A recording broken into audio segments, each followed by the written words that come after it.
Hey guys, tonight we're stepping softly into the hot dust of ancient Mesopotamia, where the sun hangs lazily in a pale blue sky, and a lone stick jammed in the ground slowly casts its shadow across the sand. You're in a place where time doesn't tick, it slides. No clocks, no watches, no phone alarms shrieking you awake. Just light, shadow, and some very sunburned, very serious people in linen skirts trying to figure out whether it's time to make offerings to a god or have lunch. And you probably won't survive this heat without at least a hat made from reeds. So, before you get comfortable, take a moment to like the video and subscribe, but only if you genuinely enjoy what I do here. And drop a comment telling me where you're watching from and what time it is in your part of the world. Now, dim the lights, maybe turn on a fan for that soft background hum, and let's ease into tonight's journey together.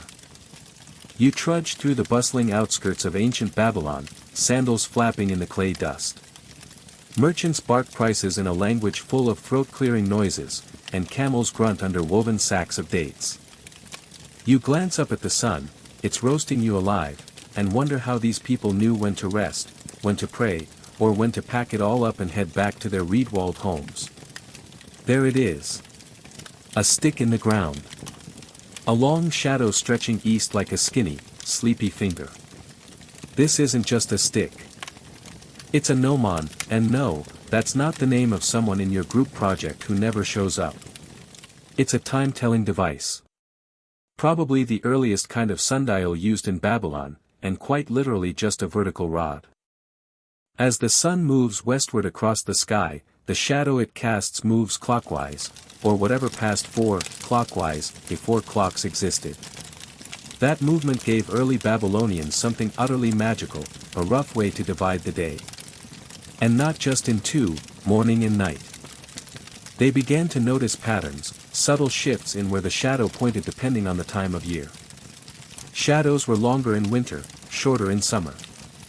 Midday, when the sun was at its highest, meant the shadow shrunk to its shortest stub, just barely reaching past the gnomon's base. Now imagine being the first guy to figure that out. You'd look down, see the shadow shifting slowly, and think, hold up, is the sun trying to tell me something? Not a calendar exactly, more like a gentle, slow-burning whisper from the cosmos, hey, it's halfway through your goat-herding shift. But of course, not everyone believed shadows were to be trusted. Some priests insisted the gods manipulated shadows for divine messaging. Others believed shadows were more like metaphysical leakage, the soul's silhouette. And historians still argue whether these early gnomons were used primarily for ritual timing or daily scheduling. Either way, that stick in the ground was your first calendar, your first watch, your first snooze button, except it didn't snooze. It just moved relentlessly, dragging your day along with it. To get serious about it, Babylonians didn't actually invent timekeeping. The Sumerians, their slightly older neighbors, likely started the whole trend with observations of the moon. But Babylonians took it and said, nice shadow, but what if we made it state-sanctioned? Their priests, called baru, if you want to get fancy, started formalizing what shadow meant. This length. That's third hour. This angle. Time for barley beer offerings. Naturally, beer was involved. The gnomons weren't randomly placed either. They were aligned deliberately, usually vertical, often stuck in smoothed clay courtyards, sometimes next to temples. They worked best on cloudless days, which, lucky for them, Babylon had in abundance. Except during sandstorms. Then you could pretty much kiss your shadow goodbye, along with your visibility, your hairstyle, and your dignity. Over time, more sophisticated versions of these sundials appeared. Instead of just a stick and guesswork, they started carving out stone or clay surfaces beneath the gnomon, marking intervals for different parts of the day. Think of a big clock face with no hands, just a shadow creeping across lines etched into ancient pavement. And still, mistakes were made. The first recorded sundial users probably missed a few rituals because someone tripped over the gnomon or installed it slightly crooked. Imagine showing up for a sacred bull sacrifice 2 hours late because Jeff the scribe tilted the stick 3 degrees to the left. Classic Jeff. Some legends whisper of a certain Babylonian farmer who thought he could read the gnomon's shadow and predict rainfall. He was wrong. Repeatedly. His crops didn't forgive him. But others began to wonder, could these shadows be used not just to mark the present, but to predict the future? That was a dangerously exciting thought. What we do know, thanks to bits of cuneiform tablets baked in fires and forgotten in archives for 3,000 years, is that Babylonians became obsessed with tracking and measuring the motion of shadows. Not for fun, mind you, but because they believed time wasn't just a thing that happened. It was sacred. Tangled with fate, astronomy, and divine punishment. If the shadow was late, it wasn't just an inconvenience, it was a cosmic warning. A quirky bit? There's evidence, though fringe, that some temples used trained birds to alert the priests when the shadow reached certain positions. Imagine a cranky raven waddling out at 5th hour like an ancient version of a cuckoo clock. Some scholars roll their eyes at that idea. But deep in one dusty corner of an old museum, there's a sketch of a raven perched next to a sundial and a single word beneath it, timed. Coincidence? Maybe. But it's fun to think about. What's certain is that as Babylon grew, its ziggurats climbing into the sky and its markets swelling with goods, shadow time became more than a curiosity. It became infrastructure. You want to run a kingdom? You'd better know when to open the gates, when to collect taxes, and when to tell people to stop selling lentils and start praying. And it all began with a stick in the dirt. You leave the dusty city behind, trudging past date palms and irrigation canals, where frogs croak like ancient metronomes and the moon begins its slow rise. Night in ancient Babylon isn't quiet, it buzzes. Crickets, wind rustling in the reeds, the distant splash of a clay jug hitting the river. But above all this noise hangs a different rhythm, the sky itself. A sky so wide, so black, it almost swallows you whole. And yet here, you feel time ticking differently. Not with shadows anymore, but with the moon.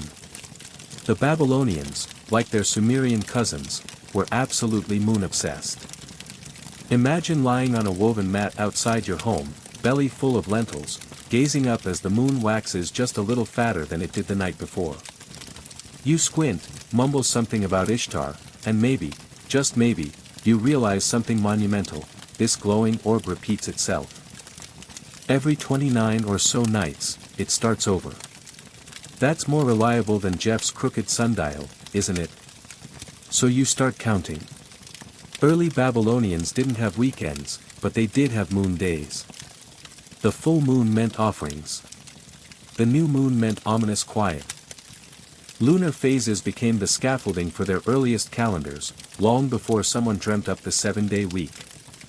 They tracked the synodic month, the time it took for the moon to cycle from new to full and back again, roughly 29.5 days. Not quite a round number, which made their scribes and priests quietly lose their minds. The problem?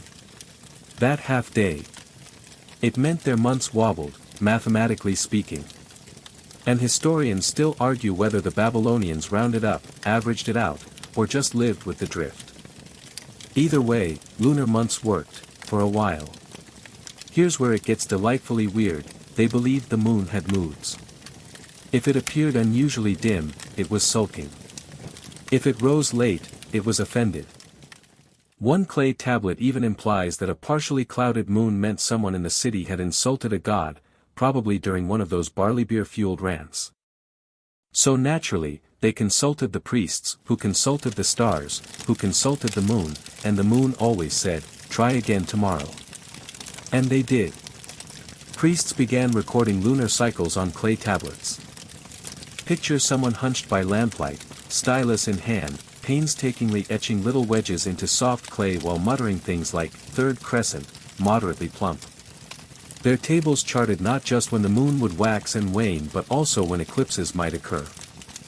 And when they got it wrong, which happened more often than they'd admit, the excuse was usually something along the lines of, "the gods don't like being predicted." They even went so far as to assign lunar days to specific fates.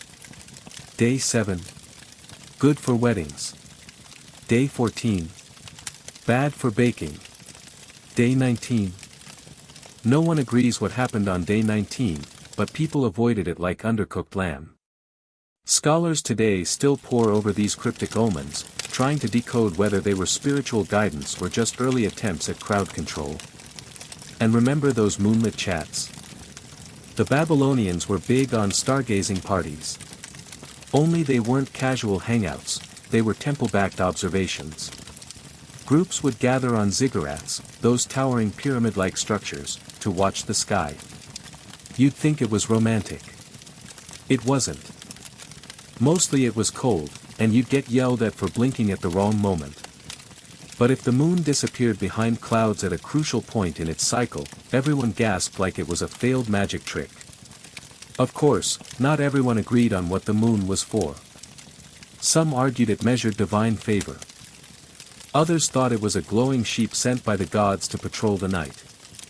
Still others, bless them, tried to explain it using geometry, only to be branded excessively clever and assigned extra temple duties. The truth? We still don't know exactly how ordinary Babylonians interpreted lunar time. Most of what survives comes from elite scholars and priests.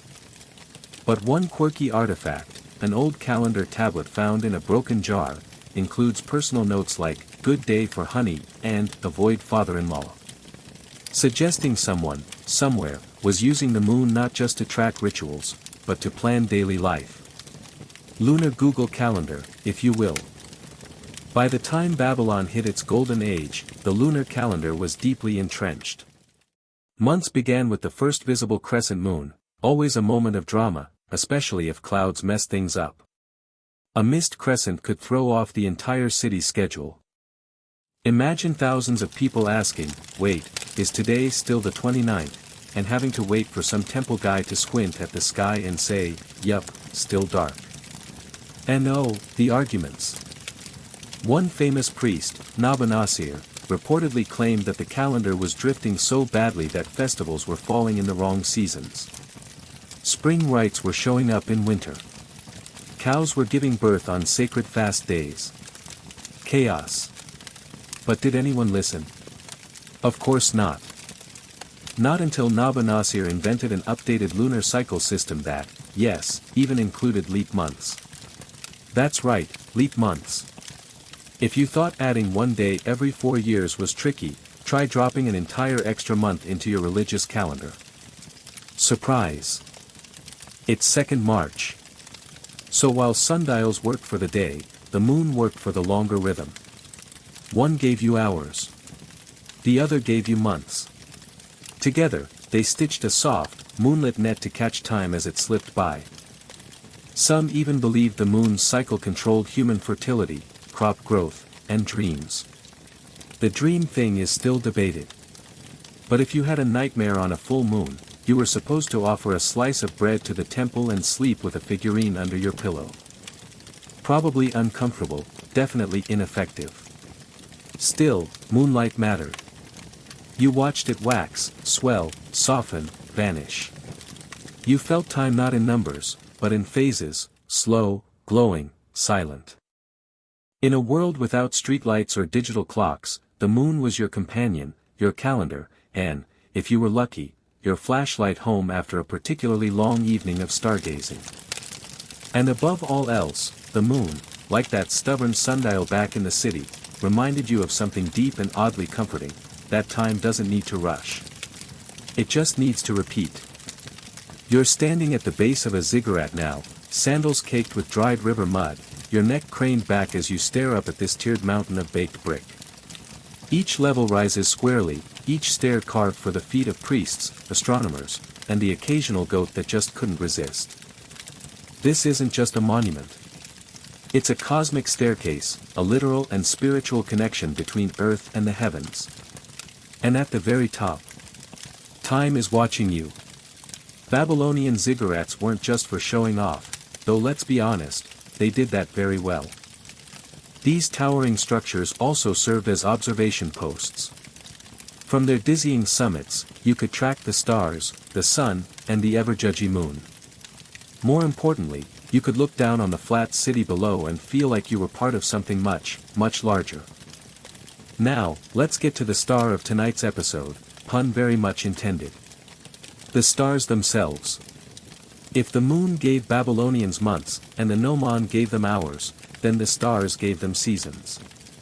And you? You're about to become a star reader, whether you're ready or not. Imagine lying flat on your back on that ziggurat's roof. The night is dry. Warm. A breeze nudges your tunic. Above you, the stars begin their slow, majestic wheel through the sky. No twinkling, Babylonian skies were too crisp, too clean. Just pinpricks of light, crawling westward with steady resolve. The Babylonians noticed something peculiar: different stars rose and set at different times throughout the year. One particularly bright star would appear just before sunrise in the spring, then disappear for months. They called these heliacal risings, which sounds like a band name but actually refers to the first yearly appearance of a star at dawn. The most famous one? Sirius. Yes, the same Sirius you see today. Its reappearance marks specific seasonal changes, like planting time or the arrival of sweltering weather. And the Babylonians, being chronically overachieving sky watchers, began writing down exactly when these stars showed up. On clay tablets. Over and over and over. Here's the wild bit: they didn't just record this for fun. They believed the stars caused events. Not predicted them. Caused them. A constellation rising at dawn didn't just mean spring was coming, it meant a god had chosen to act, and you'd better harvest those lentils quickly. You may be wondering, were constellations a thing yet? Sort of. Babylonians didn't see the same connect-the-dot images we do today. Their sky was carved into paths ruled by gods. Three main ones, actually: the path of Enlil, god of the sky; the path of Anu, god of the heavens; and the path of Ea, god of water. Each region had different constellations, and each star's movement across these paths told a story, a divine performance, like a very slow celestial soap opera. Some constellations did get names.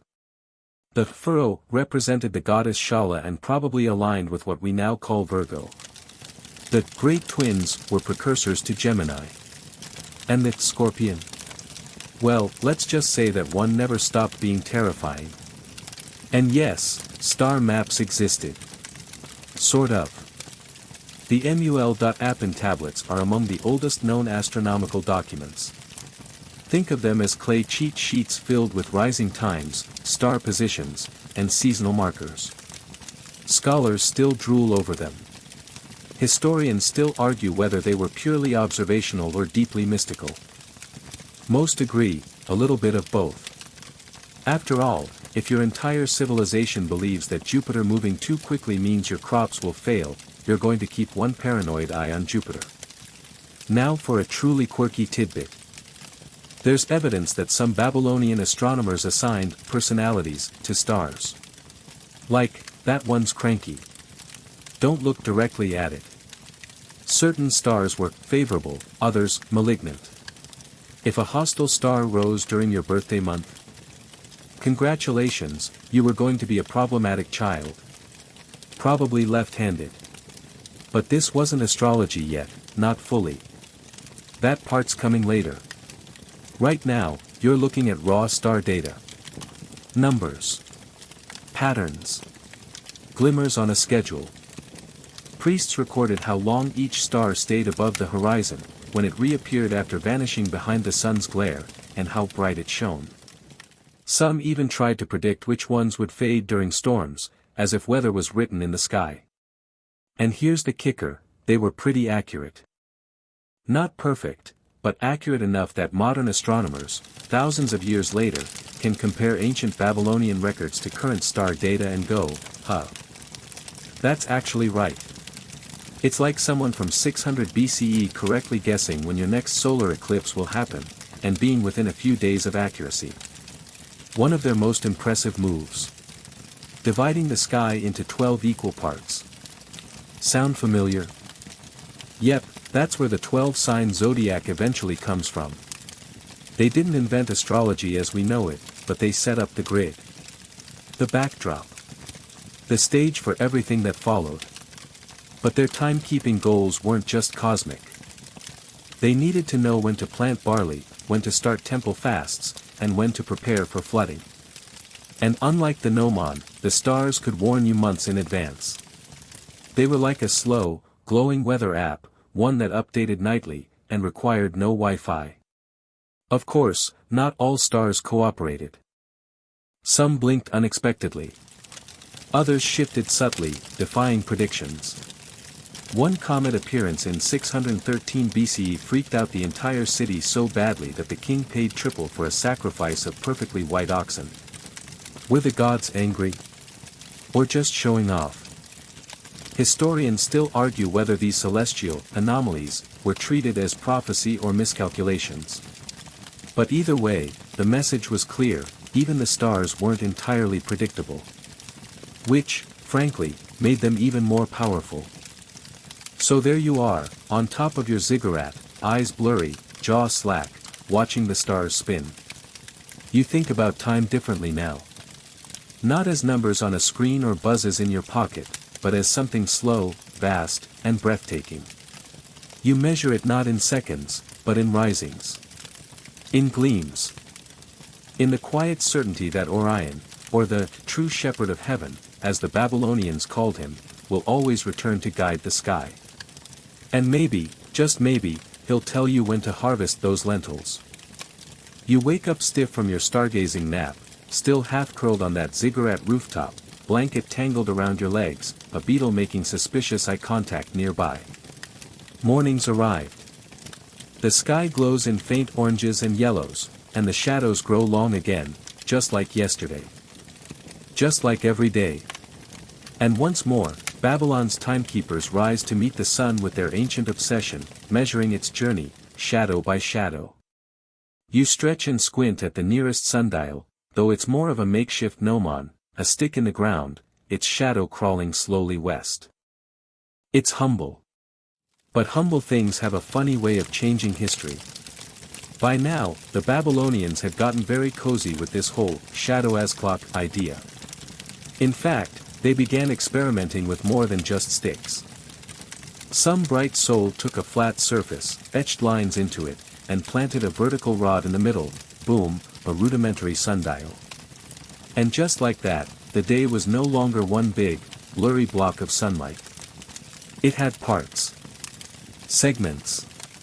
Morning became distinct from mid-morning. Noon got its own label. And dusk? That melancholy hour. It started arriving right on schedule. The earliest Babylonian day was broken into 12 double hours.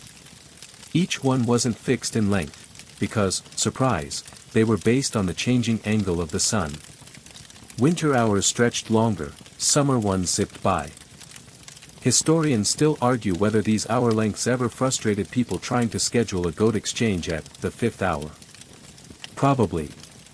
But back then, clocks weren't exact, they were collaborative. You watched the shadow. Your neighbor watched the shadow. If both of you agreed it was time for lunch, then it was. One mainstream historical fact that's oddly comforting. The Babylonians were among the first civilizations to regularly divide the day into intervals based on astronomical observation. They did it not with gears or glass, but with careful watching, and math. A lot of math. So much math, in fact, that Babylonian scribes became rock stars of clay-based calculation. Want to know the angle of the sun at noon during the harvest moon? There was a table for that. Want to know how many degrees the shadow moved between sunrise and breakfast? They had equations. Did they always agree on the numbers? Not remotely. And yet the system, somehow, worked. Now for the quirky bit, the Babylonians didn't use base 10 like we do. Oh no. They preferred base 60. That's right, 60 symbols, 60 combinations, 60 reasons your head would explode during math class. But thanks to that system, we still measure time in 60-minute hours and 60-second minutes today. And all because someone, thousands of years ago, thought 10 was just too basic. Why 60? Probably because it's easily divisible by a whole bunch of numbers, 2, 3, 4, 5, 6, making it great for breaking things into chunks. Try that with 10. Go on. Divide it by 3. You'll get a headache and a recurring decimal. The Babylonians weren't having that. Of course, even with all this cleverness, the sundial had its weaknesses. Cloudy day. Time disappeared. Overcast week. Chaos. If you've ever had your Wi-Fi go down for 10 minutes and spiraled into existential dread, imagine losing your entire concept of time because of an unexpected dust storm. This, naturally, led to the rise of professional time watchers, priests who stood near temples, measuring shadows and calling out the hours. It sounds majestic, but it probably got old fast. Picture standing still for hours, squinting at a shadow creeping millimeter by millimeter across a dusty dial. Hope you brought snacks. Still, this was sacred work. Time wasn't just practical, it was divine. Priests believed that accurate timekeeping honored the gods. Get the rituals wrong, chant too early, sacrifice your goat too late, and you might offend someone like Shamash, the sun god. And offending Shamash? Let's just say that was a fast track to a lot of night terrors and maybe a surprise hailstorm. Speaking of Shamash, his temple in Sippar may have housed one of the oldest formal sundials. While the physical one hasn't survived, references to it appear in temple records and astrological texts. Some fragments even hint at water clocks being used alongside sundials, just in case the sun wasn't cooperating. Two systems, one fluid, one fixed, keeping Babylon ticking. Water clocks, or clepsydras, were ceramic bowls with tiny holes. Water dripped out at a, hopefully, consistent rate, and as it drained, a line on the inside told you how much time had passed. It wasn't precise, and sometimes the hole clogged, usually when you needed it most, but it worked. And combining it with a sundial meant you had a rough idea of time, even on a cloudy Tuesday. Here's a delightfully fringe idea some scholars have proposed, that certain temple courtyards were designed as shadow calendars, where walls and columns aligned with the sun's path on solstices or equinoxes. Basically, giant architectural clocks. Imagine building an entire courtyard just so one beam of light falls perfectly across a brick on the longest day of the year. That's either devotion, or the world's slowest light show. Still, you can't help but admire the patience. Measuring time this way meant being in time, embedded in the rhythm of the day. No buzzing alarms. No blinking screens. Just the creeping of a shadow, the slow tilt of the sun, the warm certainty that your hours were visible, real, and gently slanting westward. And the sundials got fancier. Some were portable, carved into small tablets with little pins that cast shadows. You could take one with you, like a pocket watch. But heavier. And made of clay. And if you dropped it, well, it became a time shard. As the cities of Babylon expanded, timekeeping grew more communal. Bells were rung, or gongs struck, to mark major parts of the day. And though only the elite had access to formal sundials, even a common farmer could glance at the sun and get a decent sense of how late it's getting. Timekeeping wasn't private. It was shared. You weren't expected to be accurate, you were expected to look up. And that's maybe the biggest takeaway. In Babylon, time was not just counted, it was watched, felt, and revered. Measured not in units, but in light. Not in haste, but in hush. So here you are again, lounging in the dusty shade of a palm tree, half listening to the calls of traders nearby, when the high sun tells you exactly what time it is. Noon. Or as the Babylonians might have called it, the moment when shadows shrink and disappear under your feet like embarrassed little ghosts. A time when the sundials take a breather, and you wonder just how far this timekeeping obsession has taken your sleepy ancient hosts. Because by now, Babylon isn't just tracking hours for fun. It's doing something bolder, trying to predict time. And not just minutes and hours anymore, but entire seasons. Celestial calendars are coming into play, and you're about to get swept up into the surprisingly spicy world of temple astronomy. It all starts with a ziggurat, and not just any ziggurat, but one of those towering, tiered monuments with a view so grand it could inspire poetry, or induce vertigo. Up here, the priest astronomers aren't just watching shadows anymore, they're watching stars. And more importantly, they're tracking the sun's position along the horizon from day to day, recording where it rises and sets as the seasons shift. The mainstream fact. These ancient Babylonians were among the first people to create a lunisolar calendar, one based on both the moon's cycles and the sun's yearly path. Pretty sophisticated for a civilization that still measured beer in goatskins, don't you think?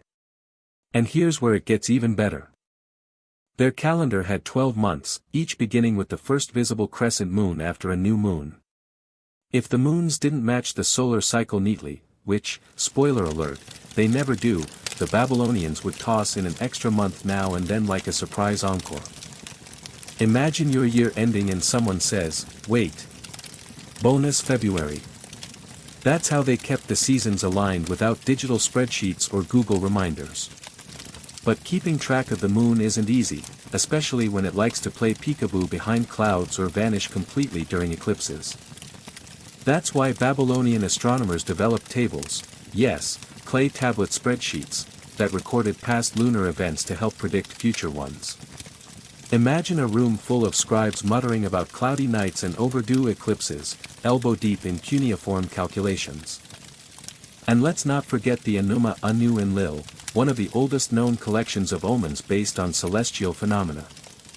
If the moon rose late, bad harvest.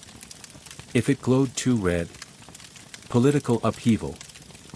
Historians still argue whether the Babylonians really believed the stars caused events, or whether they just saw them as cosmic indicators, like warning lights on the dashboard of the universe. Either way, you don't want your moon looking moody. Now, if you're thinking all of this sounds remarkably accurate, you're not wrong. Some surviving Babylonian tables predict lunar eclipses with jaw-dropping precision. In fact, modern astronomers have used them to retroactively confirm eclipse dates from over 2,000 years ago. That's the kind of long-term planning even your dentist would admire. But let's take a quick sidestep into the fringe for a moment, because why not?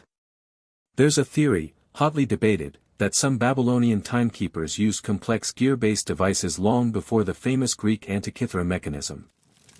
No archaeological evidence supports it yet, but some tantalizing texts hint at mechanisms used to compute the sky. Whether those were metaphorical or mechanical, that's still up for grabs. It's basically the ancient equivalent of wondering if your grandpa invented the iPad before Apple. Back in the observable world, these ziggurat astronomers were also responsible for one very cool, very ancient invention, the shadow calendar. Picture this, lines etched into the temple courtyard, tracking where shadows fall at key times of year. On the winter solstice, a column's shadow touches one mark. On the summer solstice, it reaches another. The whole year, mapped by light and stone. This innovation wasn't just for scientific showboating. Festivals, farming, taxes, everything depended on accurate seasonal timing. You couldn't exactly wing it with barley planting or the New Year's ritual goat washing. Knowing the right date was serious business. And yes, there were mistakes. The moon would vanish unexpectedly. A sandstorm would block a star. Priests would argue, loudly, over whether the equinox had actually happened or not. But even in disagreement, the Babylonians were refining their methods, crafting a calendar that stayed relevant for over 1,000 years. That's longer than daylight savings time has managed to confuse people. One more detail to sprinkle on your starlit nap, the Babylonians even assigned personalities to planets. Venus was Inanna, goddess of love and war. Mars was Nergal, lord of destruction. When one of these stars changed position or brightness, it wasn't just astronomy, it was a headline. Saturn retrogrades into Scorpio. Pack up your onions, folks, it's going to be a weird harvest. And through all this, the humble sundial still played its role. Down in the city squares and temple courtyards, it continued its quiet task, casting shadows that whispered, "You are here." The sun is watching. Time is moving. Not fast. Not slow. Just moving. And for a civilization that measured years with stars and months with moons, that single moment of sunlight touching stone was still sacred. So as you sit back and feel the sun warm your ankles, remember this: you're sitting in the middle of the first grand experiment in cosmic scheduling. A place where the heavens weren't distant, they were timely. Where a flicker of shadow could start a ritual, delay a wedding, or predict a king's demise. And it's only noon. The sun begins to dip, and with it, your eyelids. But don't nod off just yet, because things are about to get mathematical. You squint against the last rays of golden light bouncing off a burnished bronze surface, the Babylonian water clock, or as you might groggily dub it, that slow-drip time kettle. Yes, as much as the Babylonians adored their sky-watching and shadow measuring, those methods fell a little flat once the sun called it a day. Enter clepsydras, water clocks, which dripped time away drop by careful drop while everyone else was busy sleeping, chanting, or sacrificing a goat or two.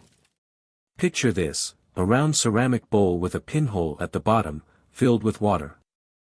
As the liquid trickles out, the level drops, revealing carved notches along the inside, each mark representing a unit of time. When the water hits a certain notch, boom! Time's up. If that sounds both peaceful and vaguely annoying, you're spot on. Now, here's the mainstream historical fact to pin to your mental bulletin board: Babylonian water clocks were some of the earliest known instruments to measure time independently of the sun. They weren't inventing liquid-based timers from scratch. Egyptians likely got there first, but the Babylonians refined it with obsessive precision. Different clocks for day and night. Seasonal variations. They even adjusted the size of the bowl depending on the time of year, since nights are longer in winter. See? Math meets mud in ancient Mesopotamia.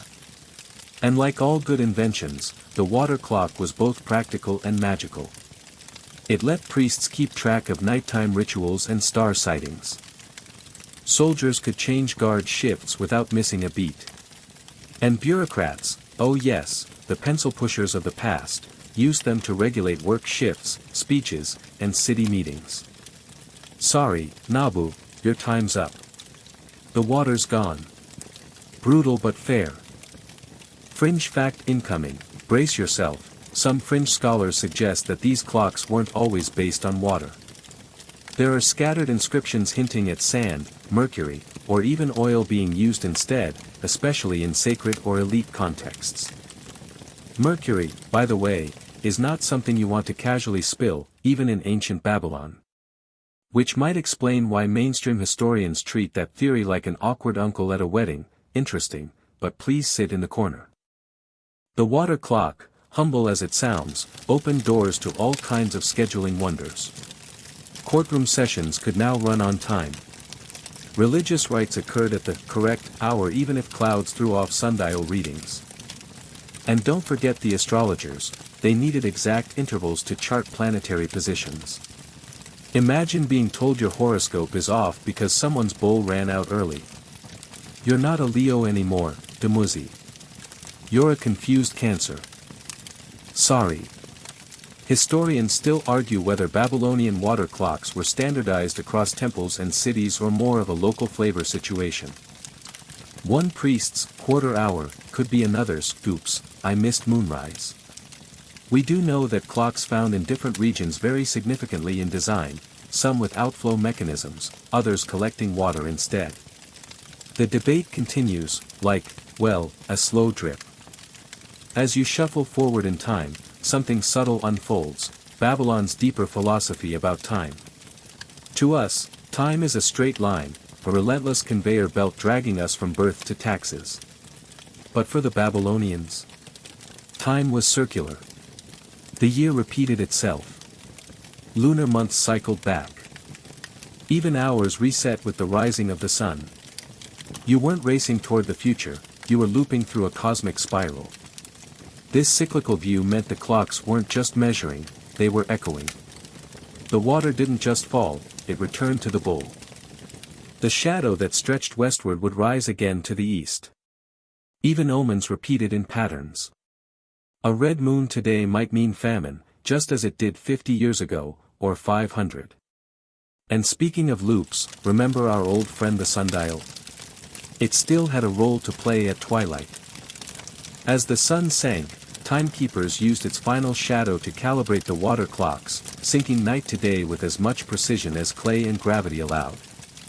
This shadow-to-drip handoff was basically the ancient version of a clock-in punch card. There's even evidence that some temples had full timekeeping teams, one shadow reader, one water measurer, one calendar scribe. Like a Mesopotamian NASA control room, except with more goats and fewer caffeine options. These roles weren't casual gigs, they were elite priestly duties. Timekeeping meant power. And if you controlled the time, you controlled the rituals. And if you controlled the rituals, well, people started to believe you could talk to gods. Let that soak in like, well, water through a clay clock. By now the stars are coming out, faint at first, then brighter, until they spill across the sky like white paint on black silk. And somewhere in a tall temple, a priest adjusts the flow rate of the clock just slightly. Not too fast, not too slow. The goal isn't perfection. It's harmony. Your thoughts drift like a slow current through that ancient timekeeping bowl. The water, the shadow, the star. Tick, drip, blink. Time not as pressure, but as rhythm. A beat to walk with. A guide to sleep beside. You're still lying there, letting your thoughts float like dust motes in low light, and now it's time to talk about something every sleepy Babylonian priest probably mumbled once or twice, who even decided this hour nonsense, anyway. Because here's a wild twist, the way you break up your day, 24 hours, 60 minutes per hour, 60 seconds per minute, starts right here. Well, mostly here. It's all rooted in the base, 60 counting system used by ancient Mesopotamians, including your shadow-loving pals in Babylon. Base, 60. Sexagesimal. Not exactly the kind of thing that inspires lullabies. But it's everywhere. You glance at your digital clock and it proudly flashes, 1243, a direct descendant of this curious numerical choice made over 4,000 years ago. And no, they didn't pick 60 because it was nice and round. They picked it because it's, really, really divisible. Here's your mainstream historical fact, 60 is evenly divisible by 2, 3, 4, 5, and 6, and even 10, 12, 15, 20, and 30. That made it incredibly useful for trade, astronomy, and, you guessed it, telling time. You could break hours into convenient little chunks without fractions gumming things up. Want half an hour? That's 30. A quarter. 15, a sixth. 10, perfectly neat. No decimal tantrums required. But why would shepherds, priests, and astronomer-scribes start thinking like this in the first place? Well, imagine trying to divvy up grazing rights or lunar sightings with numbers that don't divide cleanly. You'd be arguing over goats and moonrise times until someone threw a clay tablet in frustration. So instead of fighting with 7s and 9s, they reached for the smooth efficiency of 60s. Honestly, kind of brilliant for people who didn't even have 0 yet. And here's your fringe tidbit, some modern numerologists believe this base, 60 system reflects hidden cosmic truths. You know, mystical math stuff. They'll point to planetary cycles, ancient chakras, and even harmonic frequencies as evidence that 60 wasn't just convenient, it was sacred. Historians. They raise one eyebrow and mutter something about retrofitted numerology. But it makes for fun bedtime musing. You can almost picture the moment, somewhere between temple corridors and barley fields, when a scribe scratched out a unit for time. Let's say he called it Ush, which roughly translated to a moment. Then 6 Ush became a Gesh. Then 10 Gesh, an Anna. Before long, people were carving entire time charts into stone, with concentric circles and numbers and labels. All because they wanted to know when to start chanting and when to stop yelling at goats. This sexagesimal madness didn't stop with hours, by the way. The Babylonians used it for angles, too. That's why you have 360 degrees in a circle, another shadow of their worldview. The sun's daily arc. Tracked in degrees. Star positions. Measured in degrees. And time and space became tangled like vines, every hour a wedge of sky, every angle a slice of the divine. Historians still argue whether the division of 24 hours came from direct Babylonian precedent or if it was smoothed into place later by Greek and Roman mathematicians. There's this hazy overlap between Mesopotamian logic and Hellenistic obsession, with Egyptian calendar tweaks thrown in for flavor. It's like the world's oldest group project, and everyone wants credit. Still, one thing's clear, Babylon did the heavy lifting. The priests standing atop ziggurats weren't just stargazing for fun.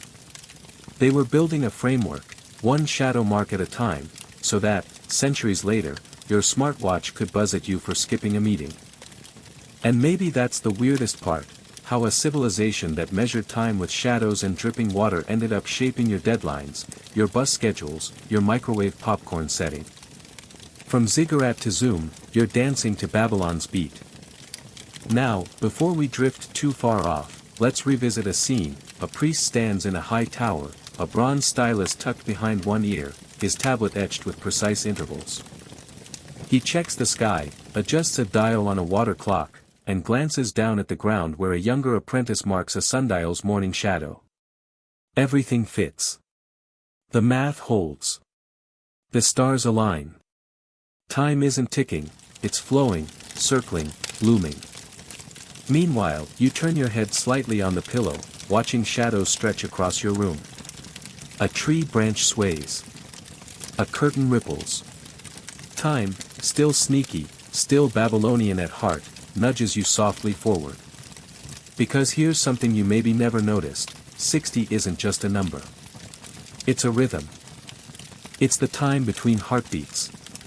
It's the measure of pause between thunder and the flash. It's the number of seconds it takes you to forget why you walked into a room. You breathe in, and out, and count. And somewhere, a Babylonian scribe would smile. Right on time, he'd murmur, marking another notch on the dial. Your eyelids droop a little heavier now, and the world outside your cozy blanket fort begins to dissolve. That's okay, because things are about to get even sleepier. You're not watching shadows anymore. Now you're listening. Drip. Drip. Drip. Welcome to the gently maddening world of Babylonian water clocks, or as you might come to call them in 30 minutes, insomnia in a bowl. Imagine it, a ceramic container, slowly bleeding out droplets through a tiny hole at the bottom. The water drains into another vessel, and as it rises, it marks the passage of time. Tick-tock. More like drip-glub. And yes, some of these clocks were actually read by how full the bottom bowl got, or how much was left in the top. Refill at the right hour, repeat daily, try not to fall asleep standing up. This is your mainstream historical fact. The Babylonians used both inflow and outflow water clocks to measure time, particularly at night, when the sun and shadows were nowhere to be found.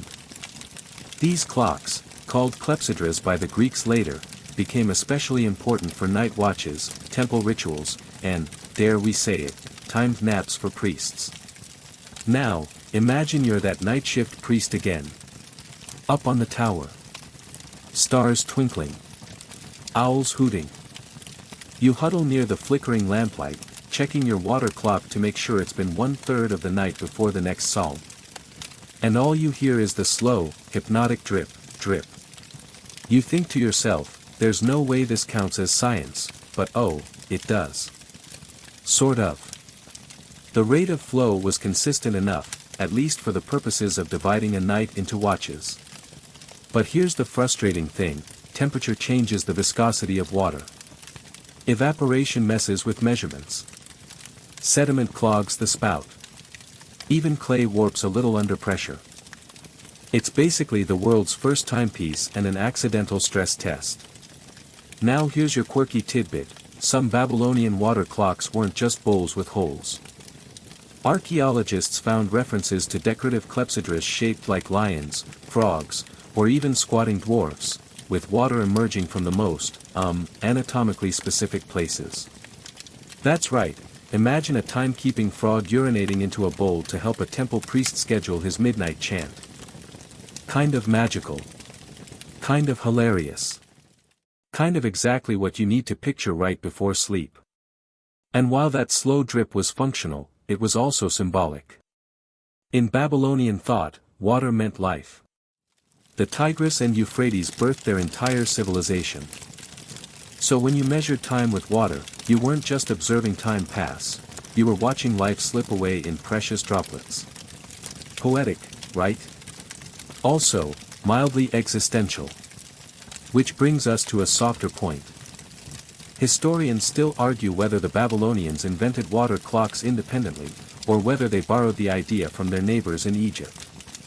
The Egyptians used stone vessels with tiny pinholes, and some historians think knowledge flowed, like water, from one civilization to the next. Others say both societies, obsessed with measuring the sky and scheduling rituals, just arrived at the same soggy conclusion. Either way, they didn't have patents, so nobody got rich off the design.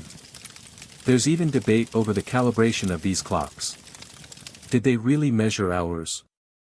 Or were they just eyeballed segments of nighttime based on how long the scribe could keep his eyes open?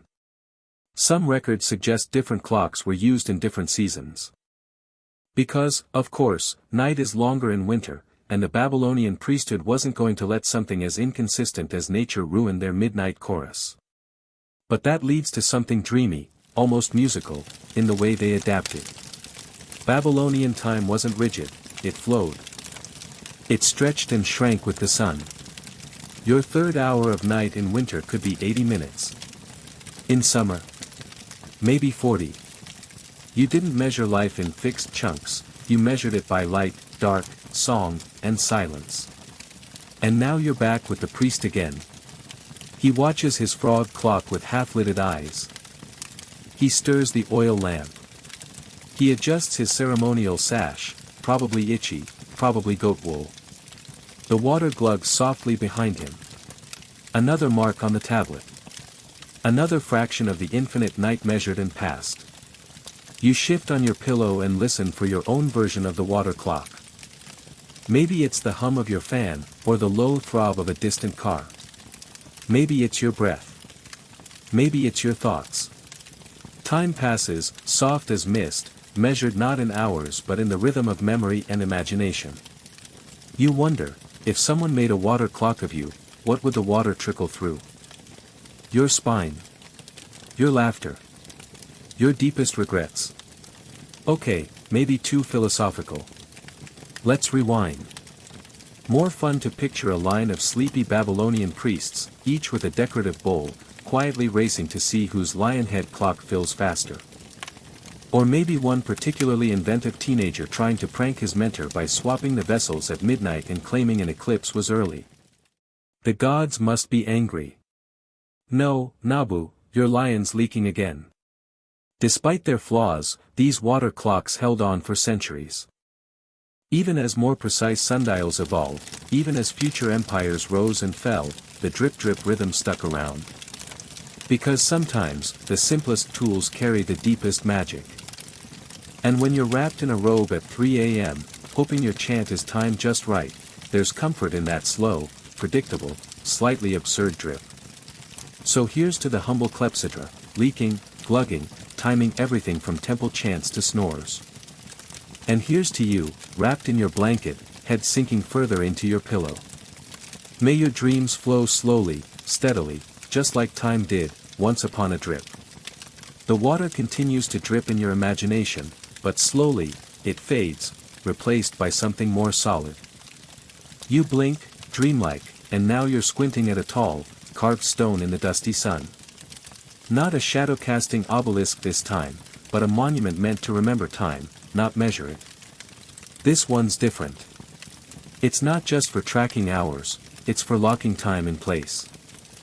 We're now staring at the famous Code of Hammurabi, but not for the reasons your history teacher might have mentioned in a half-hearted PowerPoint.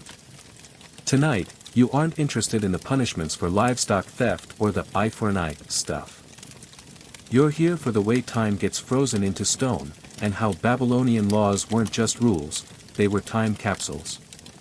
Here's your mainstream historical fact: the Code of Hammurabi was etched around 1754 BCE by order of King Hammurabi himself, in Babylon. It's one of the oldest known legal documents. What you might not know is that it also tells you a lot about how time was understood. Hammurabi didn't just say, "Don't do this." He said, "In this time, under these stars, with this ruler." It rooted behavior in a cosmic calendar. Quirky tidbit time, the steel, the big black rock it's carved on, wasn't just legal signage. It was a divine receipt. At the top, there's an image of Hammurabi standing in front of the sun god Shamash, receiving the laws. Shamash is literally handing him the rod and the ring, symbols of measurement. Not just of land, but of time. Because in Babylon, justice had to happen on time. Markets opened on time. Trials began on time. Even punishments had a schedule. You couldn't just toss someone in a dungeon willy-nilly. There were ritual calendars and legal timelines. You got your turn. Everything had a cosmic hourglass. Historians still argue whether these laws were actually enforced or just royal propaganda carved in basalt. Some scholars suggest the code was more a statement of ideals, aspirational justice rather than courtroom reality. Others say there's real evidence that judges and scribes cited these laws in practice. But either way, they locked a sense of time into every edict. Let's zoom in on something weird and wonderful. One section of the code outlines penalties based on time delays. If a builder constructed a house and it collapsed after a certain number of days, different rules applied depending on how long it took to fall apart. That's right, deadlines had legal consequences in ancient Babylon. Miss a due date, and you didn't just get a scolding, you could lose a limb. Now that's motivation. And think about this. Legal timing meant you had to track birthdays, contracts, moon phases, maybe even market cycles. So people didn't just watch shadows or clepsydras, they consulted official timekeepers, temple scribes, and even professional readers of the stars. Time wasn't just counted. It was interpreted. Imagine a lawyer today saying, "Your Honor, the moon was waning, so obviously my client was not in a state to repay his barley debt." Oh, and get this, the code includes farming calendars. You couldn't just plant when you felt like it. There were legal windows for sowing, harvesting, paying rent, and even collecting river water. Time was bureaucracy. Babylon had ancient, late fees. So now, you're imagining a Babylonian merchant pacing nervously outside a scribe's office, tablet in hand. "Is it too late to file my barley claim?" he whispers. The scribe looks up, half asleep, points to a shadow on the courtyard wall, and sighs. "You've got until the water clock hits its third notch. Hurry." And this wasn't just about crops or carpentry. There were laws about weddings, how long engagements lasted, how quickly a bride had to move in, when children became legal heirs. Babylon had timers for love. Well, legal love. At its heart, this stele, this towering stone monument, says one very sleepy thing: we know what time it is, and we'll carve it in rock so nobody forgets. You can almost hear it hum with ancient patience, like a stone grandfather clock. Except instead of chimes, it offers judgments. And instead of ticking seconds, it echoes with decades. The stone itself? It was stolen. Twice. The Elamites took it from Babylon and hauled it hundreds of miles away, where it was buried in a forgotten city. Centuries passed. Empires crumbled. The rules of time buried under sand and silence. Until archaeologists found it again, 3,700 years later. So there you have it. A rock that told people when to marry, when to plant onions, when to pay rent, and when to stop punching their neighbor. It might not measure hours like a sundial or a water clock, but it measures time differently. In permanence. In stone. You shift deeper into your blanket as your thoughts drift across that ancient desert. Somewhere, the sun sets behind a ziggurat. A scribe rolls up his reed stylus. A merchant breathes a sigh of relief, he's made his barley payment just in time. And back on that black stone steel, the laws wait quietly, patient as eternity. Because for the Babylonians, to carve something into time was the closest thing they had to immortality. Now that you've admired Hammurabi's timeless stone tweet thread, your mind drifts again, this time towards something a little more interactive.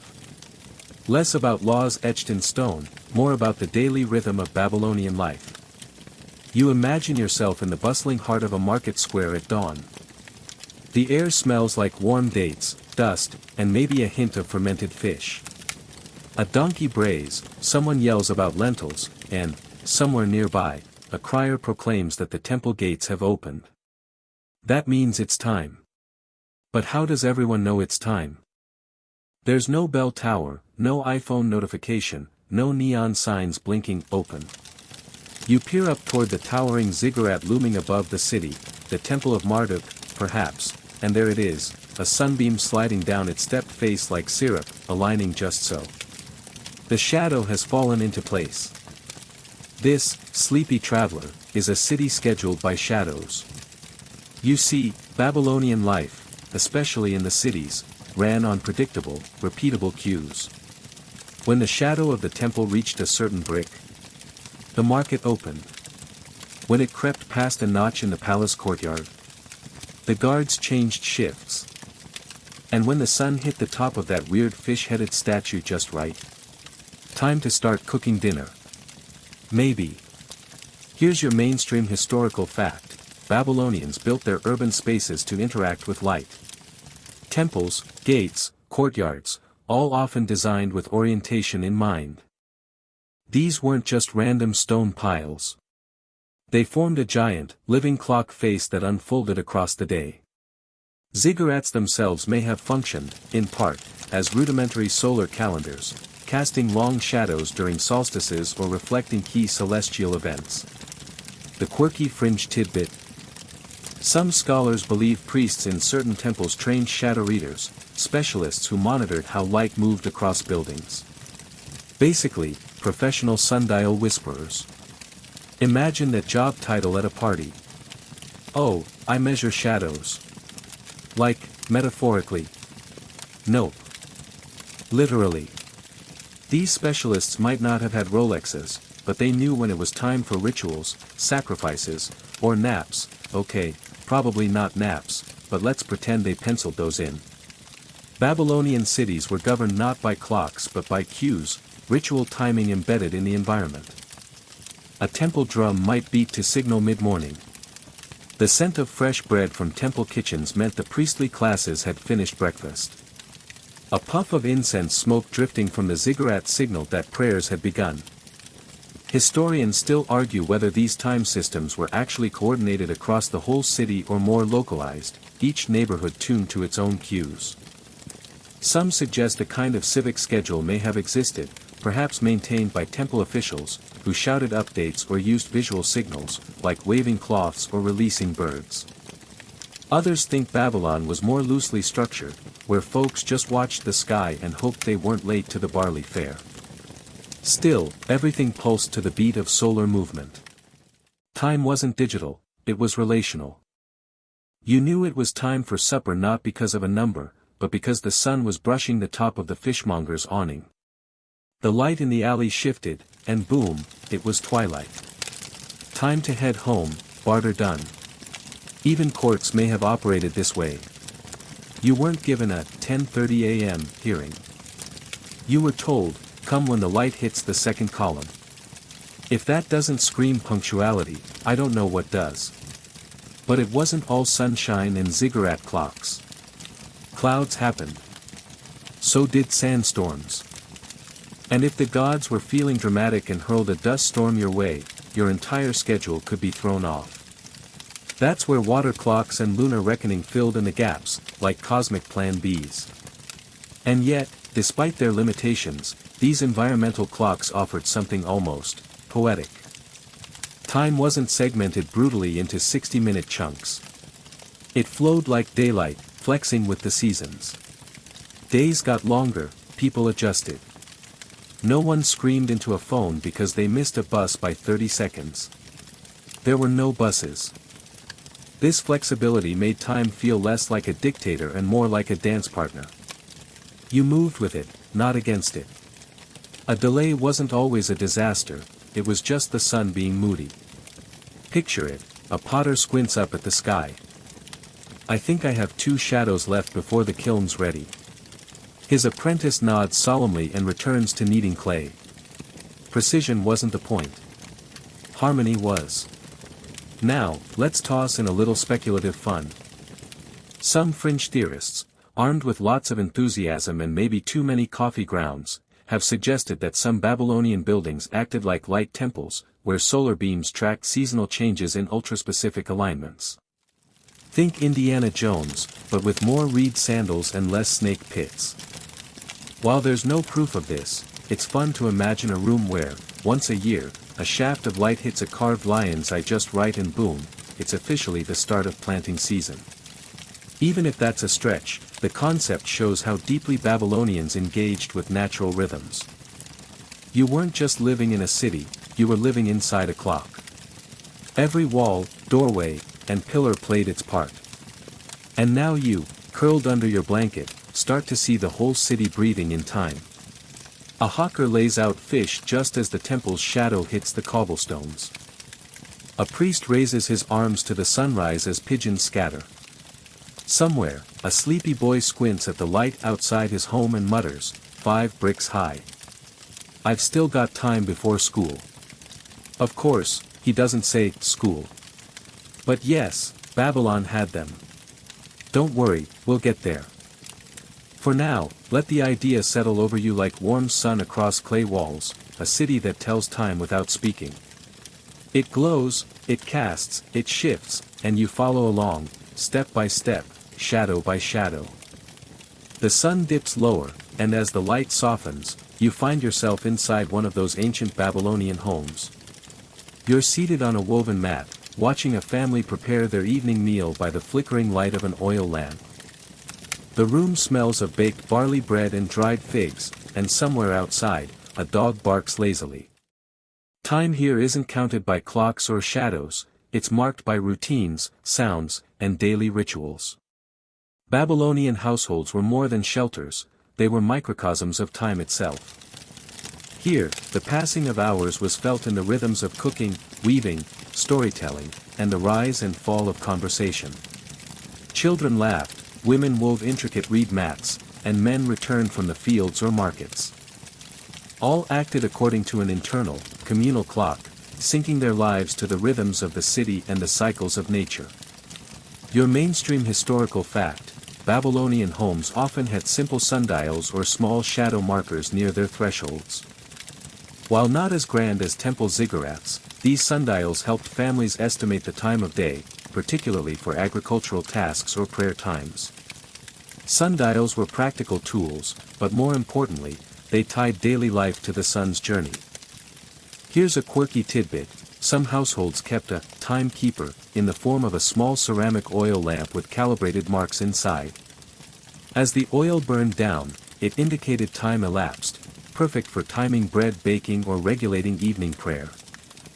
Imagine an ancient version of a kitchen timer, except instead of a beep, you got a smoldering wick and a vague sense of urgency. Historians still debate how widespread these domestic timekeeping tools were. Some suggest only wealthier families or temple-affiliated households could afford them. Others believe ordinary Babylonians relied almost entirely on natural cues, the crowing of roosters, the height of the sun, the call of street vendors, to mark time. It's a question as open as the sky.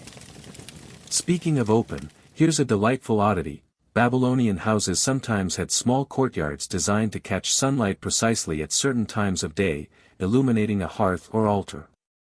These weren't just architectural choices, they were practical and spiritual. The interplay of light and shadow connected the family to the gods, reminding them that even in the humblest homes, time was sacred. Picture a mother nudging her son to finish weaving as the courtyard light reaches a specific stone. The son says it's time to stop, she might say, blending practical advice with cosmic meaning. That blend of routine and reverence made time feel alive. Life in Babylon wasn't rushed like ours. There were no watches demanding you be somewhere by the minute. Instead, you moved with the sun, the seasons, and your neighbors. It was a slow, deliberate dance.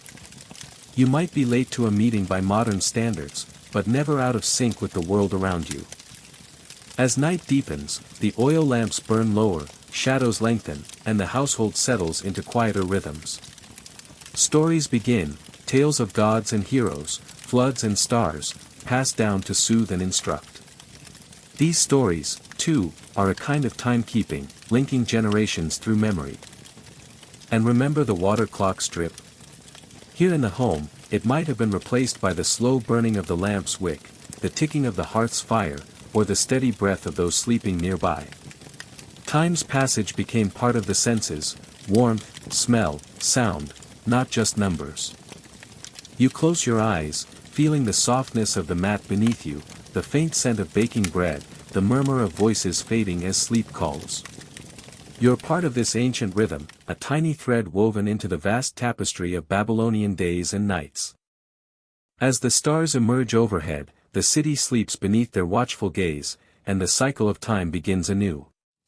The night deepens, and in the quiet that follows, your mind drifts once more, this time toward the mysterious instruments that Babylonians crafted to wrestle time from the cosmos itself. Imagine yourself standing in a temple courtyard, the scent of incense curling in the cool air, surrounded by priests who gaze upward with practiced eyes. Above them, the vast sky stretches endlessly, dotted with stars that refuse to blink away. The Babylonians were some of the earliest stargazers, and their sky wasn't just decoration, it was a celestial calendar, a cosmic clock that governed everything from crop planting to royal ceremonies. Here's your mainstream historical fact: Babylonian astronomers developed detailed star charts and lunar calendars as early as 1800 BCE. They recorded celestial events with surprising precision, linking them to agricultural and religious cycles. Their observations laid the groundwork for modern astronomy. The quirky tidbit: they assigned stars and planets personalities and roles, creating a vast pantheon of celestial gods. For example, Venus was known as Ishtar, the goddess of love and war, who appeared and disappeared according to a predictable schedule. Priests would interpret her movements as omens, almost like ancient horoscopes. In fact, the Babylonians produced some of the oldest known horoscopes, though yours might come with more sacrifices and fewer coffee breaks. Historians still argue how much of Babylonian astronomical knowledge was purely observational versus religious or magical. Were their star charts scientific tools, or more like sacred scripts meant to appease the gods? Some scholars see the two as inseparable, where science and superstition danced hand in hand. The instruments they used were just as fascinating. Beyond sundials and water clocks, the Babylonians employed gnomons, simple sticks or pillars that cast shadows to mark time, and more complex devices like the planisphere, a star map on clay tablets that could be rotated to track the night sky throughout the year. Picture a priest holding a small clay disc etched with star patterns, turning it slowly under a torch's flicker. This ancient planetarium helped track lunar phases and predict eclipses, a feat that awes modern astronomers still. This celestial timekeeping wasn't just practical, it was deeply spiritual. Each star's rising and setting signaled divine messages. Festivals were timed to align with lunar cycles, planting followed the movement of constellations, and kings even claimed their reigns were blessed by celestial events. Babylonian priests might have spent nights awake, measuring the length of shadows, noting the phases of the moon, and whispering to the stars, hoping for guidance. Their time was measured not only in hours or days, but in cosmic rhythms spanning months and years. As you listen to the faint murmurs of prayers and feel the cool night breeze, you realize Babylonian time was a grand tapestry, woven with light, shadow, water, stone, and stars. Each thread connected human life to the vast, slow-moving universe above. In this ancient world, measuring time wasn't just about knowing when to eat or work. It was about understanding your place in a vast, unfolding story written in the sky. You close your eyes again, feeling the weight of those starry nights pressing gently into your mind. Tomorrow, the sun will rise, shadows will fall, and the ancient dance of time will continue. You wake, or rather, you drift in that hazy border between sleep and wakefulness, thinking about the way water kept time for the Babylonians. Imagine a quiet temple chamber, dimly lit by oil lamps, where a brass or clay vessel drips steadily, rhythmically, like a slow heartbeat. This is the water clock, or clepsydra, an ancient device that measured time's passage without relying on the sun or stars, a real game-changer for cloudy days and long nights. Your mainstream fact: Babylonian water clocks date back to around 1400 BCE, used primarily in legal and religious settings to mark time more precisely than shadows allowed. These devices dripped water at a known rate into a container, and the level indicated elapsed time. Here's a quirky detail: some clepsydras had little figurines or weights that moved with the water's flow, creating a kind of primitive automaton effect. Imagine a tiny statue slowly lowering a hand as time passed, Babylon's original clockwork robots. Maybe they didn't brew coffee, but they sure added a dash of showmanship to keeping track of minutes. Historians still debate how accurate these water clocks were and whether their use was widespread outside elite circles. Were they a temple's secret gadget or a public utility? The truth probably lies somewhere in between. Water clocks freed Babylonians from relying solely on daylight, especially important for nighttime rituals or court sessions extending after sunset. They brought a new kind of temporal control, though not without quirks. Variations in temperature or water purity could change drip rates, making the clock run fast or slow. Babylonian timekeeping, much like ours, was imperfect. Imagine sitting in a courtroom where your fate depends on the steady drip from a ceramic vessel. The priest-judge watches the water level carefully, while the accused probably prays the drip won't be too slow. It's suspenseful, even by ancient standards. The water clock also had ritual importance. During certain ceremonies, the timing of incense burning or prayers synchronized with the water's flow, connecting the physical to the divine. Time wasn't just counted, it was felt and witnessed. Picture the slow, rhythmic sound of droplets, a metronome echoing in the silent temple. Each drop measured not just moments but a sacred passage, linking human action to cosmic order. You realize that in the Babylonian world, time was a living entity, measured by light, water, and stars, but always colored by belief, ritual, and human need. They didn't just keep time, they negotiated with it. And as you lay back, the gentle drip echoes softly in your mind, lulling you deeper into that dreamy space where shadows blur and days melt into nights. Your thoughts wander to the intricate calendars Babylonians developed, a marvel of early timekeeping that balanced lunar cycles, solar years, and divine intervention.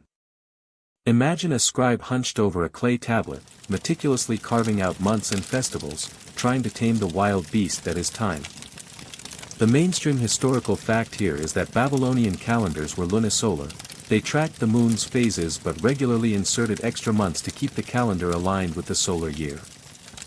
This synchronization was crucial for agriculture, ensuring crops were planted at the right time, and for religious festivals, which punctuated the year. A quirky tidbit: they didn't have a neat, fixed system for intercalation.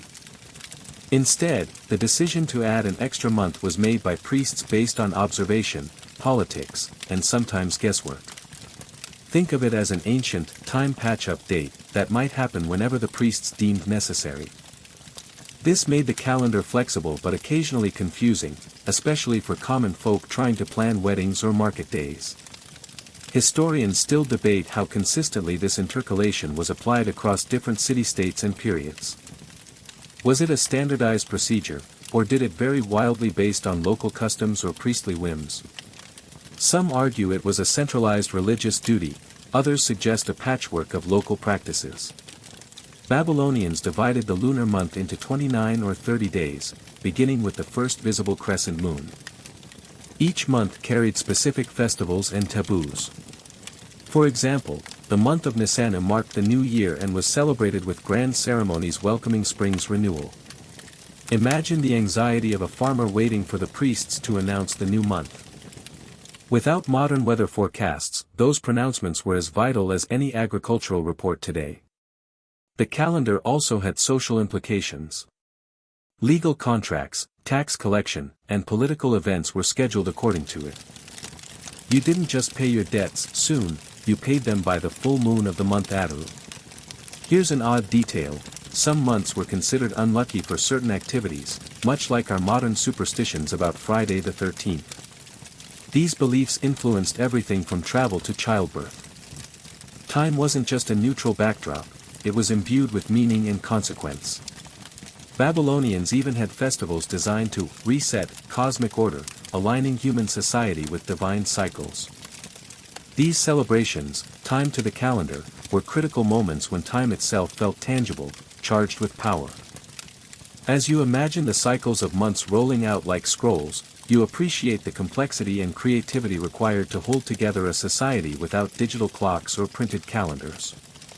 Babylonian time wasn't just measured, it was negotiated, between humans, gods, and the unpredictable sky. You feel yourself sinking deeper into the gentle unfolding of days and nights, months and years, where time isn't a line but a circle, ever turning, ever inviting.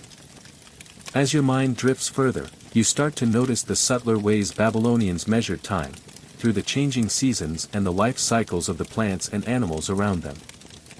You're outside the city now, in the dusty fields and along the sluggish rivers, where the year's rhythms are written not in stone tablets but in soil, sky, and living things. Here's your mainstream fact: Babylonians relied heavily on seasonal markers like the flooding of the Euphrates and the blossoming of particular crops to structure their agricultural year. The annual flood was both a blessing and a deadline, renewing the soil's fertility but also forcing people to plan planting and harvesting carefully. A quirky detail, they sometimes used the behavior of animals as unofficial clocks. For example, the arrival of migratory birds or the emergence of cicadas signaled changes in seasons, prompting farmers to start specific tasks. This bioindicator method was informal but surprisingly effective in a world without thermometers or calendars in every pocket. Historians still argue whether these natural cues were more influential than official calendar dates in daily farming decisions. Some evidence suggests local farmers prioritized immediate environmental signs over priestly announcements. Practicality often trumps doctrine. You can almost feel the sticky heat of a Babylonian summer, the buzzing of insects, the distant croak of frogs as water levels shift. The smell of damp earth after rains mixes with the scent of wild herbs, marking time's invisible passage. Picture a farmer checking the sky at dawn, noting the lengthening shadows, the color of clouds, the chirps and calls of creatures. This sensory knowledge was their clock, their calendar, their guide. Babylonians understood that time wasn't just abstract, it was woven into the fabric of the natural world. This meant their timekeeping was less about counting hours and more about aligning human activity with nature's pulse. Think of it as an early version of go with the flow, but on a civilization scale. Interestingly, some Babylonian texts describe rituals meant to encourage favorable seasonal changes, a kind of ancient ecological hope. People believed their actions could influence the timing and success of floods or harvests, blending timekeeping with magic. So, the cycle of seasons wasn't just measured, it was participated in, celebrated, and sometimes bargained with. As you listen to the faint rustling of leaves and the low murmur of river water, you're reminded that ancient timekeeping was a multisensory experience, deeply connected to place and life. You feel the slow turning of the earth beneath your feet, the steady march of months and years, carrying you gently forward. Your mind drifts now to the curious ways Babylonian time intersected with their mythology and religion, because for them, time wasn't just a practical tool, it was a divine force woven into the very fabric of the cosmos. Imagine yourself in a shadowed temple chamber, flickering torchlight casting eerie shapes on walls adorned with ancient reliefs of gods and monsters. Here's your mainstream fact: Babylonian mythology portrayed time as a cyclical struggle between order and chaos, often personified in gods like Marduk, who defeated the chaos monster Tiamat to create the world and establish order, including the orderly passage of time. A quirky tidbit, some rituals involved resetting time itself. During the Akita festival, Babylonians celebrated the new year by ritually reaffirming the king's divine mandate, symbolically resetting cosmic time to ensure continued harmony. Think of it as the ancient equivalent of rebooting your phone to fix the bugs in the system, except this reboot came with elaborate ceremonies, music, and probably a lot of incense. Historians still argue how literal the Babylonians took these myths regarding time. Was time genuinely perceived as a living, breathing entity that could be influenced, or was it more metaphorical? The answer remains elusive, wrapped in layers of symbolism and interpretation. Time, in Babylon, was cyclical, not linear. Days rolled into nights, years spun into centuries, and history was destined to repeat. This worldview shaped everything, from the architecture of ziggurats built to reach the heavens to the calendar systems designed to align with celestial cycles. Imagine the priest-king standing atop a ziggurat, watching the sunrise as a symbolic act of renewing the world's order. Time wasn't just tracked, it was celebrated as a sacred rhythm. Babylonian myths often describe cosmic battles as metaphors for the struggle to keep time orderly and life predictable. Chaos represented disorder, unpredictability, and the end of time as they knew it.